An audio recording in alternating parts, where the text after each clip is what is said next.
Hi. ప్రపంచంలోనే అత్యధిక చమురు నిల్వలున్న దేశం వెనుజులా. అక్కడ నికోలస్ మదురో పాలన ముగిసిన తర్వాత ఆ దేశపు చమురు సంపదను దక్కించుకోవాలని అమెరికా భావించింది.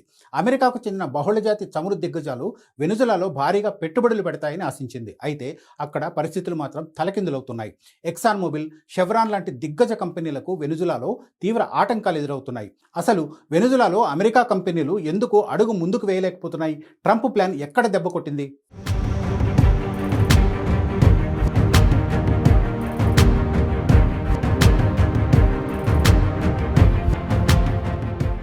వెనిజులాలో నికోలస్ మదురో పాలన ముగిసి 7 నెలలు గడుస్తున్నా అమెరికా చమురు దిగ్గజాలు ఇంకా ఆ దేశంలో పట్టు సాధించలేకపోయాయి. వెనిజులాలో అత్యంత లాభదాయకమైన చమురు బావుల కైవసం కోసం ఎక్సాన్ మొబిల్, షెవ్రాన్తో పాటు ఇతర దిగ్గజ సంస్థలు పోటీ పడుతున్నాయి. అయితే అక్కడి నాయకులతో జరుగుతున్న చర్చలు ప్రస్తుతం డోలాయమానంలో పడ్డాయి. ప్రపంచంలోనే అతిపెద్ద చమురు నిల్వలున్న వెనిజులాలో ఉత్పత్తిని త్వరగా పెంచాలని ట్రంప్ ప్రభుత్వం భావించింది. మధ్యప్రాచ్యంలో ఇరాన్ సృష్టిస్తున్న ఆటంకాల వల్ల అంతర్జాతీయంగా చమురు రవాణాకు ఇబ్బంది కలుగుతోంది.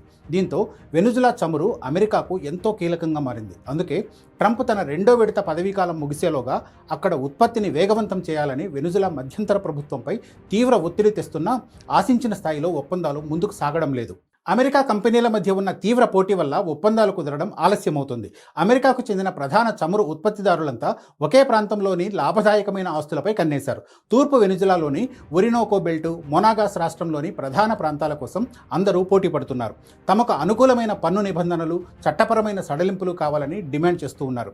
గత నెలలో సంభవించిన తీవ్రమైన భూకంపం కూడా అక్కడ పురోగతిని మరింత మందగించేలా చేసింది.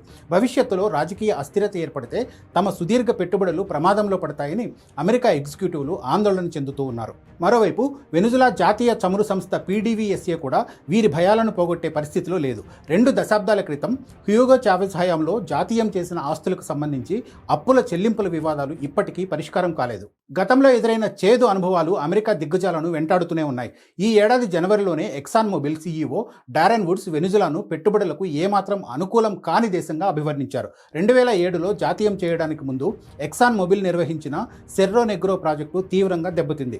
ఆ ప్రాజెక్టును మళ్లీ ప్రారంభించాలంటే బిలియన్ల కొద్ది డాలర్లు ఖర్చవుతాయి. గతంలో నష్టపోయినందుకు Conoco Phillips $12 billion, Exxon Mobil $1 billion నష్టపరిహారం కోరుతూ వెనుజులాపై కేసులు వేశాయి. తమ ఆస్తులు 2 సార్లు జాతీయం కావడంతో మళ్లీ అక్కడ పెట్టుబడులు పెట్టి మోసపోవడానికి కంపెనీల బోర్డులు సిద్ధంగా లేవు. ఎవరూ సాధించలేని అరుదైన అవకాశం వస్తే తప్ప వెనుజులాలోకి వెళ్లడం ప్రమాదకరమని నిపుణులు హెచ్చరిస్తున్నారు. వైట్ హౌస్ మద్దతు ఇస్తున్నప్పటికీ పెట్టుబడిదారుల భయాలు తగ్గడం లేదు.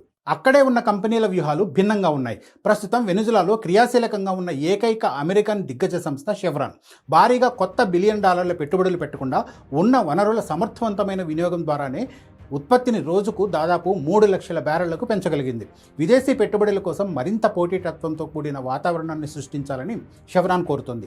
మరోవైపు బిగ్ ఆయిల్ కంపెనీలు ఆలస్యం చేస్తూ ఉండడంతో ట్రంప్ ప్రభుత్వం చిన్న ప్రైవేటు కంపెనీల వైపు మొగ్గు చూపుతోంది. హెరాల్డ్ హామ్, జెఫ్ హిల్డేబ్రాండ్, రోస్ పెరెట్ జూనియర్ లాంటి బిలియనీర్ల నేతృత్వంలోని ప్రైవేటు కంపెనీలు త్వరగా ఉత్పత్తిని పెంచగలవని వైట్ హౌస్ భావిస్తోంది. HKN energy, hunt oil, Pacific Coast energy వంటి సంస్థలు వెనుజులా ప్రభుత్వానికి తక్షణ నగదు లభ్యతను అందిస్తూ వేగంగా ఒప్పందాలు చేసుకుంటున్నాయి. వెనుజులా చమురు ఉత్పత్తిలో స్వల్ప మెరుగుదల కనిపిస్తూ ఉన్న పూర్వ వైభవానికి మాత్రం చాలా దూరంలో ఉంది.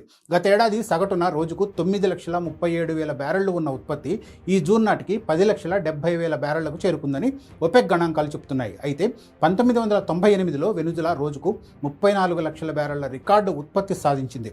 ఆ స్థాయికి చేరుకోవాలంటే దశాబ్దాల సమయం, భారీ మూలధనం అవసరం.